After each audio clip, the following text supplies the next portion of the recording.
Bonjour à toutes et à tous, bienvenue dans ce nouveau numéro de Ski Mag. En 2017, 50 ans en Yvelines retrousse ses manches. De grands travaux ont d'ores et déjà commencé à Maurepas et à la Verrière, qui annoncent le doublement du pont Guichouler et l'aménagement des accès à la gare, mais aussi à Trappes, avec une nouvelle phase de construction de la ZAC de l'Aérostat prévue pour mars. On vous explique tout, c'est parti.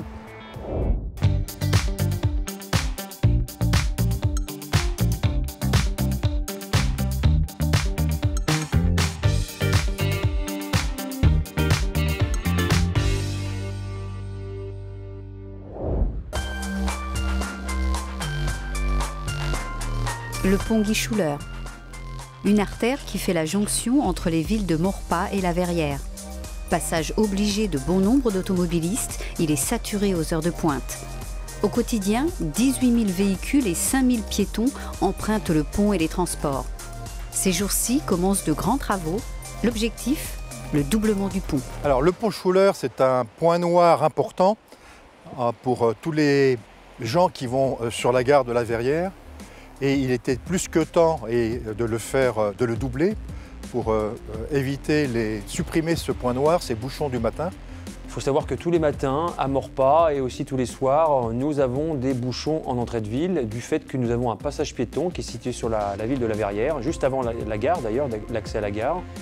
Et il est prévu dans le doublement de ce pont, un accès en amont de ce passage piéton vers la Nationale 10. La Verrière est le terminus ou la première gare, selon comment on s'y prend, pour aller sur la Défense, Montparnasse, etc. Donc beaucoup d'habitants des villes environnantes viennent prendre le train à la Verrière. Il y avait nécessité quand même à la fois de sécuriser un peu tout ça, de fluidifier le trafic. Il y a des moments où c'est vraiment très compliqué. À la fois compliqué pour la circulation, à la fois un peu dangereux quand même pour la circulation des piétons ou les vélos, même si un vélo se risque à passer par là. Après enquête publique et 10 ans de concertation entre l'agglomération et les différentes villes partenaires du projet, une première phase vient d'être réalisée avec le dévoiement des réseaux d'eau, de gaz et d'assainissement. Mais le gros des travaux, c'est maintenant. Et c'est parti pour 24 mois. Fluidifier le trafic, améliorer l'efficacité des bus, renforcer l'intermodalité tout en sécurisant les parcours et le franchissement de la RN10 et faciliter ainsi l'accès à la gare de la Verrière. Les objectifs de ces travaux sont multiples. Et tout d'abord, le doublement du pont Guichouler. La nouvelle voie à double sens sera réservée à la ligne TCSP et aux bus. Avec, entre le pont et le rond-point des Cités Amies, la création d'un carrefour à feu avec une priorité donnée aux bus. La ligne de TCSP reliera à terme la gare de la Verrière à celle de Trappes. On espère quand même parce que les gens qui prennent leur voiture aujourd'hui aient plus d'intérêt à prendre les bus qui vont rouler mieux et donc arriver à l'heure normalement. On espère que ça incitera un certain nombre de personnes à prendre le bus. Les circulations douces ne sont pas oubliées. Une piste cyclable bidirectionnelle continue et sécurisée sera créée depuis Maurepas jusqu'à la gare de la Verrière. Un trottoir sera réservé aux piétons. Une nouvelle voie sera aussi créée entre le boulevard Guichouler et la rue Louis-Lormand. Celle-ci sera réservée à tous les véhicules. La traversée piétonne entre la passerelle et la gare sera davantage sécurisée puisque la voie franchie sera dorénavant réservée aux bus. La gare routière, l'accès parking, la station de taxi et les déposes minutes restent. Et ça lance les grands chantiers d'avenir que sont donc la rénovation de la gare de la Verrière et le carrefour de la Malmedonne qui va désengorger vraiment à terme l'ensemble de ce secteur. En effet, le giratoire de la Malmedonne sera lui entièrement réaménagé. L'insertion des automobilistes sur la RN10 devrait au final être simplifiée et plus rapide. Et 2 ans se seront écoulés. Mais le prochain semestre verra l'installation de ce nouveau tronçon du pont, un pont métallique installé lors d'une opération nocturne afin d'occasionner le moins de gêne possible. J'invite les gens à venir à pied, bien évidemment, pour assister à cette opération parce que la mise en place d'un pont, c'est quand même quelque chose d'extraordinaire et de relier deux parties de l'agglomération, je dirais pas séparées mais difficiles d'accès de part et d'autre. Les premiers bus, eux, pourront rouler sur le nouveau tronçon dès septembre prochain. Et adieu les bouchons. Oui, enfin, pas tout de suite. Parce qu'en attendant, Le trafic va forcément être perturbé et la circulation se fera pendant une période en circulation alternée. Donc ça va très certainement râler et il faudra que les automobilistes essayent de trouver des itinéraires de contournement. Ça génère quelques difficultés, mais voilà, pas moyen de faire autrement. Il va falloir prendre son mal en patience, c'est sûr. Mais c'est un mal pour un bien. le coût de la première séquence du TCSP Ski est estimé à 8,76 millions d'euros, dont 66% sont pris en charge par le département des Yvelines, la région Île-de-France et l'État. Les travaux à Saint-Quentin-en-Yvelines, c'est aussi l'habitat avec la ZAC de l'Aérostat à Trappes. C'est un projet de 850 logements qui, à terme, sortira de terre.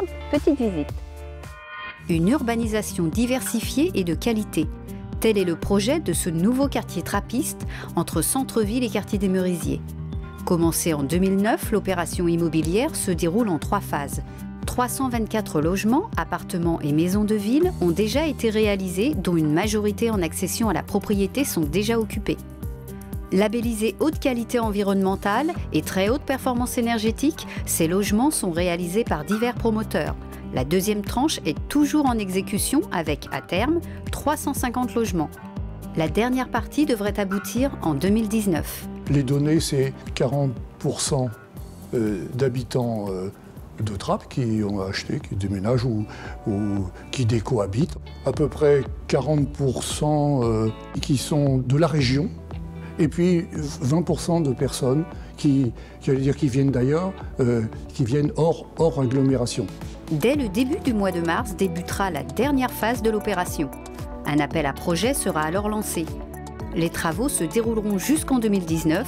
Trappes accueillera alors un nouveau quartier, de nouvelles rues, pour un nouveau visage de la ville.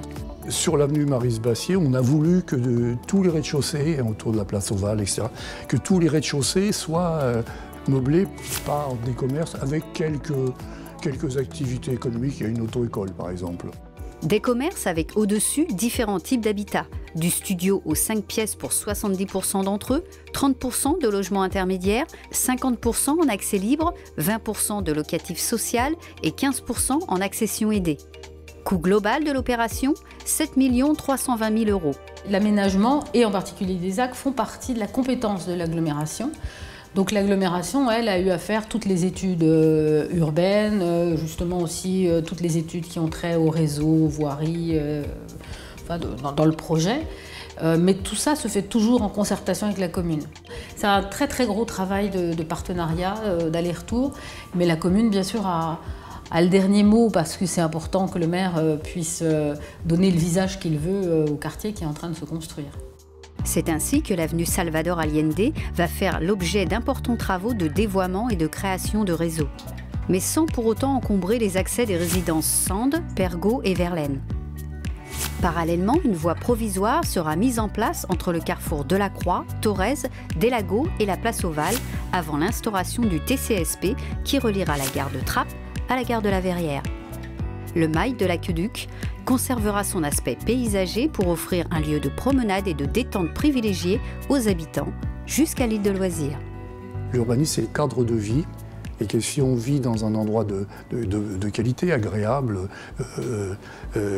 on a des relations et un contentement meilleur que si on vit dans des endroits qui sont moches, pas propres, pas gérés. Chaque architecte a apporté son talent. Le fleurissement, le paysagement, l'organisation des matériaux, tout ça, ça donne de la qualité de vie. Ça donne des rues sympas, quoi. Et les personnes qui y habitent, au-delà des détails, il y a toujours des détails dans la vie, mais disent on est content d'être venu là. Mais au fait, qu'est-ce qu'une ZAC? Une zone d'activité commerciale. Pas vraiment, non. Voyons plutôt. Créée par la loi d'orientation foncière de 1967, une ZAC ou zone d'aménagement concerté permet à une collectivité publique d'engager une opération d'envergure pour un aménagement cohérent de l'espace urbain. La réalisation d'un projet est alors précédée d'une étude de faisabilité et d'une concertation. Ce n'est en fait qu'un outil d'aménagement, parmi d'autres, mais l'intérêt d'une ZAC, quand on a beaucoup de logements à construire, c'est que ça permet de prévoir les équipements publics qui vont répondre aux besoins des futurs habitants. Les équipements publics sont les écoles, gymnases, réseaux, voiries et espaces verts. La vente des terrains permet de subventionner l'opération. La ZAC permet donc de se projeter dans l'avenir. Une ZAC qui peut durer des années, le temps pour le projet d'être construit dans sa globalité, comme la construction de la ZAC de l'Aérostat. Alors c'est un projet ambitieux puisque c'est 850 logements. Et donc c'est un projet sur une zone qui était en friche pendant très longtemps, qui n'avait pas été aménagée par la ville nouvelle, et donc qui permet à la ville de Trappes de poursuivre ou terminer son développement, et surtout de mieux relier les quartiers entre eux. Sur le territoire de Saint-Quentin, il y a encore beaucoup de besoins de logements, et essentiellement aussi pour nos salariés. Donc c'est important de pouvoir y répondre. D'autres travaux vont également se dérouler dans l'agglomération, comme ici à Guyancourt ou à Voisins-le-Bretonneux. On jette un coup d'œil. À Guyancourt, le réaménagement de l'ancien groupe scolaire l'URSA a débuté fin janvier. À terme, 147 logements et 4 maisons individuelles devraient voir le jour. L'agglomération réaménage l'ancien parvis dans le cadre de l'accompagnement intercommunal. Il s'agit de créer un espace ouvert entre ville et forêt et d'en simplifier les accès. Les abords pour les piétons seront sécurisés, des pistes de circulation douce seront créées, le nombre de places de parking sera maintenu. Enfin, le réseau et le mobilier d'éclairage seront modernisés. Priorité au LED pour plus d'économies. Les travaux d'un montant de 725 000 € devraient s'achever en juin 2017. À Voisins-le-Bretonneux, le département expérimente depuis janvier et pour 6 mois le réaménagement du carrefour à l'angle de l'avenue de la Pyramide et de la RD 36. Une opération en prévision du futur développement de la zone d'aménagement concerté de la Remise. Le but de ce test est de sécuriser les divers usagers, d'améliorer la lisibilité du carrefour et de prévenir les accidents, et de renforcer les déplacements interquartiers. Vous en savez un peu plus sur les travaux qui se déroulent actuellement sur l'agglomération. À très bientôt pour de nouvelles aventures saint-quentinoises. Ciao!